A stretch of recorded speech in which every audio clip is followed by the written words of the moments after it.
رسول اللہ صلی اللہ علیہ وسلم نے فرمایا جس بندے کی جیب میں قربانی کے دن استطاعت تھی اور اس نے استطاعت کے ہوتے ہوئے قربانی کو نہیں کیا، پھر وہ مسلمانوں کے مصلے کے پاس مت آئے۔ آپ نے ہر شاعر کو ہر چیز کا ایک وزن ہے، ہر چیز کا ایک ویٹ ہے۔ کون کہتا ہے غریب کی مدد نہ کرو؟ کون کہتا ہے جہیز نہ بناؤ؟ وہ بھی بناؤ، سارا سال مدد کرو، سارا سال آٹا پہنچاؤ، لیکن آج قربانی کا دن آیا ہے، آج تم نے بکرے کو ذبح کرنا ہے، گائے کو ذبح کرنا ہے، اونٹ کو ذبح کرنا ہے اور اس کا گوشت غریبوں کے گھروں میں پہنچانا ہے۔ کیوں؟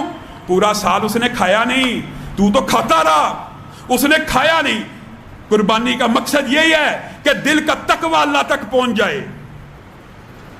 اور میرے بھائیوں، قربانی کے حوالے سے جو بعض مسائل ہیں وہ بھی سن لیجئے، اور اس میں بعض اختلافی مسائل ہیں وہ بھی بڑے مضحکہ خیز مقابلہ سوشل میڈیا پہ چل رہا ہوتا ہے۔ سب سے پہلی بات، لا تذبحوا الا مسنہ، کوئی جانور جس کو آپ نے قربان کرنا ہے وہ کم از کم کتنا ہونا چاہیے؟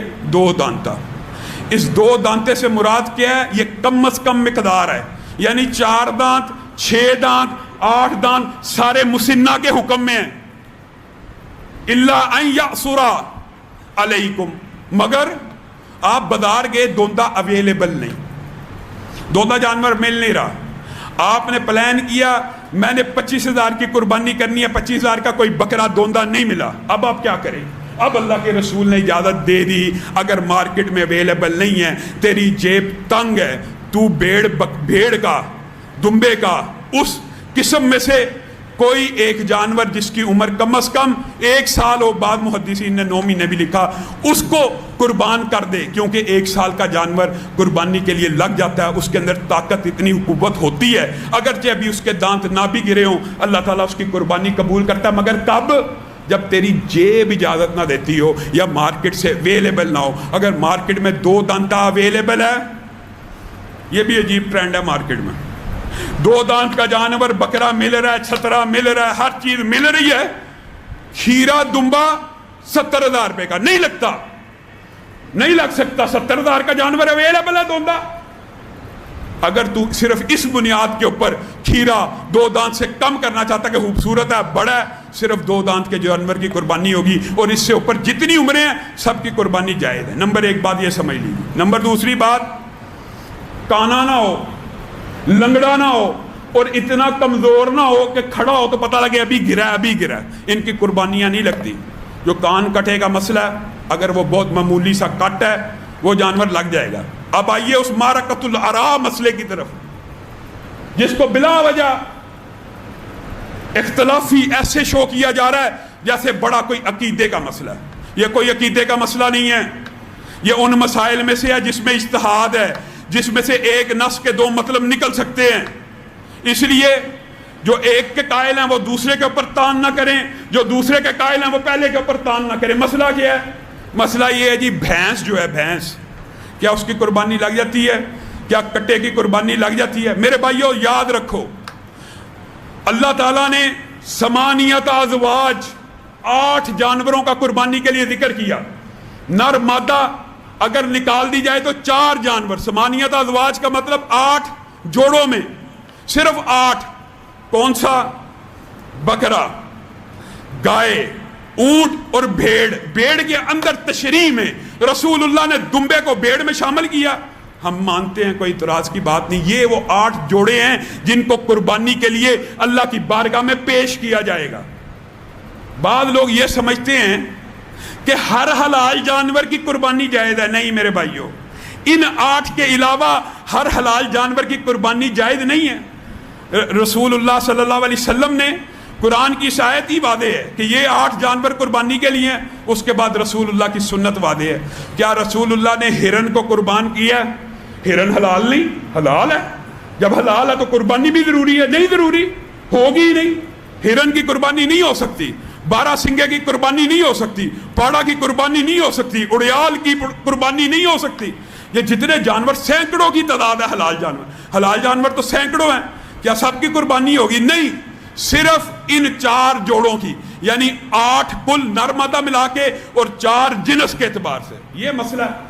اب اس مسئلے کے اندر اختلاف کیا پیدا ہوا؟ اختلاف یہ ہے جی جو بھینس ہے اور کٹا ہے کیا یہ گائے کی قسم ہے یا نہیں؟ یہ اختلاف ہے معمولی سا، عام فہم سا، یہ کوئی فقہ حنفی اہل حدیث کا اختلاف نہیں ہے، یہ بھی سمجھ لیجیے۔ اہل حدیث کے اندر دونوں طرف جید علماء، احناف کے اندر جید علماء، بریلویوں میں جید علماء۔ اختلاف کیا؟ لغوی اعتبار سے، آیا جو بھینس ہے کیا وہ گائے کی قسم ہے بھی ہے کہ نہیں؟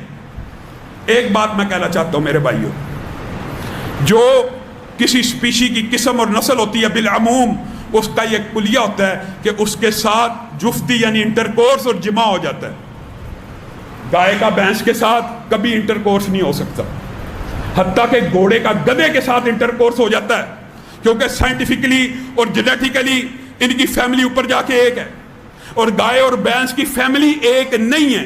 میں یہاں پہ ایک بات ضرور کہنا چاہتا ہوں، یہ بات کھلے دل سے کہہ رہا ہوں، جس کو ہمارے دلائل بہتر لگیں وہ اس کو راجح سمجھے، جو اس بات پہ متفق ہیں یا ان کو یہ دلیل کافی ہے کہ بھینس جو ہے وہ گائے کی شکل کی ہے اور لغت میں اس کو بھی گائے کہا گیا اس لیے کر لینی چاہیے، ہمیں ان کے اوپر بھی تان و تشنیع نہیں ہے، کوئی تانا نہیں ہے، لیکن بات سمجھانے کے لیے یہ کہہ رہا ہوں کہ بھینس تو پانی میں رہتی ہے، بھینس کا ایک مخصوص، دو مخصوص، تین مخصوص کلر ہوتے ہیں، گائے ہر کلر میں ملتی ہے، پانی سے بھاگتی ہے، دونوں قسموں میں آپس میں عادات کا بھی فرق ہے اور آپس میں انٹرکورس بھی نہیں ہو سکتا۔ بہت سے ساتھی، وہ ساتھی بھی، میں علماء کو تو تان و تشنیع نہیں کرتا لیکن ان ساتھیوں کو ضرور دعوت فکر دیتا ہوں جو کہتے تھے جی کرونا کے اندر سائنس کی رائے حتمی ہونی چاہیے، علماء کو کیا پتا، میڈیکل سائنس کو، وہاں پہ سائنس کی رائے حتمی ہو، یہاں پہ بفلو کو، بھینس کو گائے سے الگ پوری دنیا کے سائنسدان سپیشی مانے، یہاں پہ سائنس نہیں، یہاں پہ لغت چلے گی جی، لغت میں ایک جیسی ہیں۔ رسول اللہ صلی اللہ علیہ وسلم سے نہ بھینس کی قربانی ثابت ہے نہ کٹے کی، البتہ ابتدائی میں علماء نے زکوٰۃ کے اندر ان کو ایک جنس میں ماننا، جس کی وجہ سے امت کے اندر یہ دو رائے موجود ہیں کہ اس کی قربانی بھی ہو سکتی ہے۔ اب یہاں پہ رکیے، سمجھ لیجئے، بھینس اور کٹے کی قربانی تب کرنی چاہیے، مثال دے رہا ہوں، بالفرض ان کا موقف مان لیا کہ یہ گائے ہی کی ایک قسم ہے نہیں ہے، لیکن کب کرنی چاہیے؟ جب مارکیٹ میں گائے ختم ہے، جب مارکیٹ میں اونٹ نہیں مل رہا، جب مارکیٹ میں بکرا چھترا دمبا نہیں مل رہا، پھر آپ یہ اجتہاد کریں کہ یہ بھی گائے کی ایک قسم ہے، اس کو بھی قربانی میں ڈال دیا جائے تو بات کہیں سمجھ آتی ہے۔ لیکن جب مارکیٹ میں وافر وہ 8 جوڑے جن کو اللہ نے نام لے کے آپ کے لیے کہہ دیا قربانی میں صرف یہ 8 جوڑے لگیں گے، آپ کو چاہیے آپ صرف انہی 8 جوڑوں میں رہیے، کیا اشکال، یہ کیا